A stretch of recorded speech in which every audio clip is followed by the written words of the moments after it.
Listen up, you donkey. You think you're a master chef? Well, even the best of us have had our fair share of kitchen disasters. Cooking is like tightrope walking. One wrong move and the whole thing crashes down.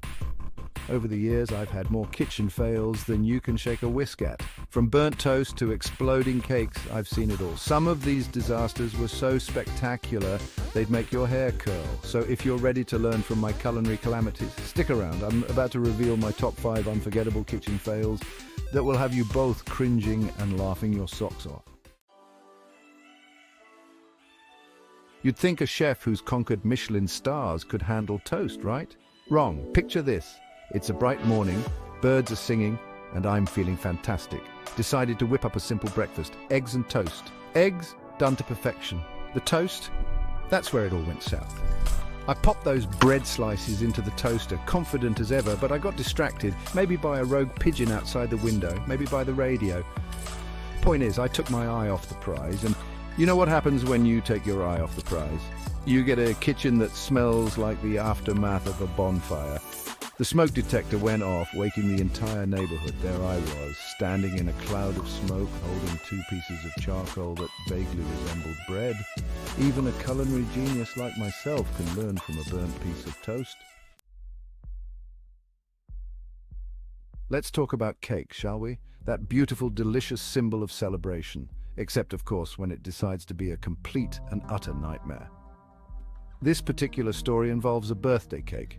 Not just any birthday cake, but one for a very important person. I had this recipe, a family heirloom passed down through generations, or so I thought. Turns out, dear old grandma had a habit of adjusting recipes to her liking, never bothering to write down the changes. So there I was, following this recipe to the letter, convinced I was creating a masterpiece. The batter looked perfect, smooth as silk.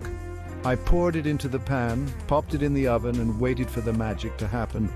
But the magic decided to take a holiday that day. Instead of rising to the occasion, the cake just sat there, flat as a pancake. It taught me a valuable lesson. Never trust a recipe that hasn't been properly tested. Pasta, the culinary chameleon, so versatile, so forgiving, or so I thought. This particular culinary car crash involved a simple spaghetti dinner. I had this brilliant idea to try a new technique for cooking pasta. Something about adding the pasta to the sauce directly, no draining, no fuss. Now, I should have known better. I should have listened to that little voice in my head screaming, "Don't do it, you idiot." But did I listen? Of course not. I tossed the spaghetti into the pot with the sauce, feeling quite pleased with my culinary ingenuity. Then the bubbling started. Not the gentle simmer of a happy sauce, but the violent volcanic bubbling of impending doom. Before I knew it, the pot was overflowing, spewing forth a geyser of tomato sauce and spaghetti. The worst part, the spaghetti was overcooked and mushy. They say too much of a good thing can be bad, and nowhere is that truer than in the kitchen. This tale of culinary woe involves a simple pot of soup, a hearty vegetable soup packed with goodness and flavor. Or so I intended. I have this habit of getting a bit heavy-handed with the seasoning. I get lost in the moment, caught up in the aromas, and before I know it, I've gone and added enough salt to cure a side of beef. I tasted it, of course. My taste buds recoiled in horror, sending urgent messages to my brain screaming, "Abort mission!" It was like trying to swallow the Dead Sea. Let's just say we didn't have seconds that night. Now, for my final act of culinary carnage, let me tell you about the time I nearly burned down the kitchen with a flambé. Now, for my final act of culinary carnage, let me tell you about the time I nearly burned down the kitchen with a flambé. I was feeling adventurous, eager to impress some dinner guests with my culinary prowess, so I decided to flambé some prawns. How hard could it be, right? I'd seen it done a million times on cooking shows. A splash of alcohol, a flick of the wrist, and whoosh, a fiery spectacle that would make any pyromaniac proud. Only my version didn't quite go according to plan. I poured the brandy into the pan, a bit too generously perhaps, and struck the match.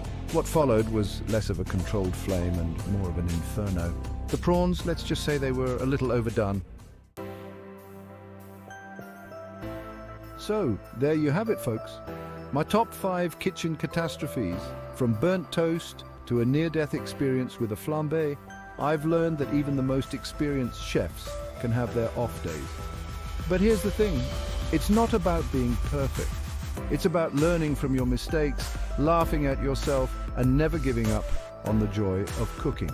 The kitchen is your playground, not a battlefield. Now go forth and cook, and try not to burn down the kitchen while you're at it.